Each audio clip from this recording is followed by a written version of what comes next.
Bonjour tout le monde. Alors on continue. Aujourd'hui la vidéo est sous la forme d'un tuto QCM pour pratiquer plus le Python. Donc alors on commence par le premier question. C'est le question 1. Quelle est la sortie du code? Voilà notre code de la fonction. Donc on a déclaré la fonction def_my_function. Le bloc try qui comporte de retourner 4, le bloc finally pour retourner 23. Et ici on a fait l'appel de la fonction. Alors s'il vous plaît arrêtez la vidéo puis réfléchir un peu à propos de la solution et après voir continuer la vidéo. Alors on va copier ce code. Alors je veux créer mon script Python. Voilà.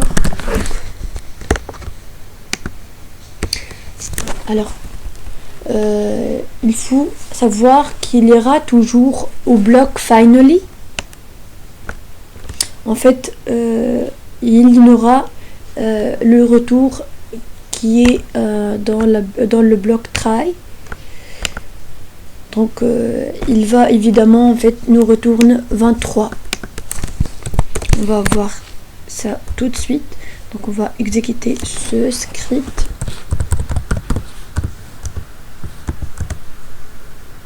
Donc voilà 23. D'accord. Si on va ajouter, juste pour tester, on va ajouter le bloc except. Par exemple, on va retourner 6. Et bien évidemment il va nous retourner 23.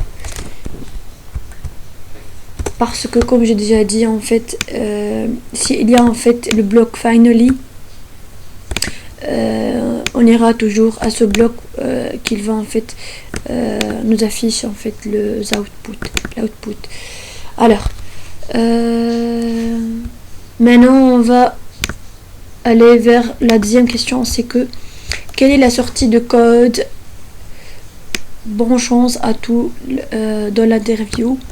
Et voilà, on va faire slicing pour cette pour ces mots. Donc alors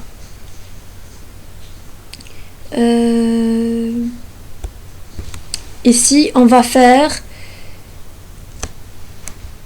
slicing de la chaîne à partir de la quatrième caractère vers ce dernier. Et bien évidemment il va nous retourner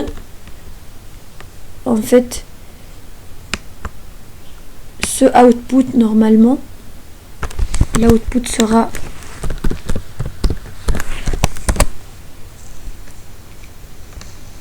peu n'importe le dernier indice qui est plus lent de la longueur de la chaîne originale.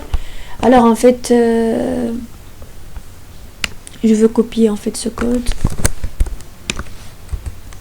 Alors je veux supprimer tout ça. Donc voilà. Donc voilà, il a retourné chance à tout l'interview en partant de ce indice qui est le quatrième. Alors maintenant vers la question 3. Quel module est utilisé pour faire dormir le shell Python pendant la durée souhaitée et quel est le code pour faire la même chose? Alors bien évidemment le module c'est time. D'accord. Et pour faire et à propos le code pour faire la même chose en utilisant ce module, c'est time.sleep, la fonction sleep. D'accord. Alors la question 4. C'est que quelle est la sortie de code? Donc on a un dict 1. On a en fait le clé et la valeur. Les clés et la valeur. Donc on a aussi dict 2. Alors, on va en fait vérifier la comparaison entre dict 1 et dict 2.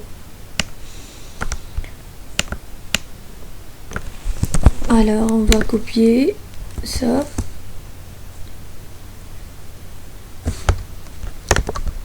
Alors, avant en fait de voir en fait le résultat, il faut savoir que la comparaison entre deux dictionnaires, il va nous retourner bien évidemment un erreur, parce qu'il ne faut pas faire une comparaison entre deux dictionnaires. On va voir tout de suite.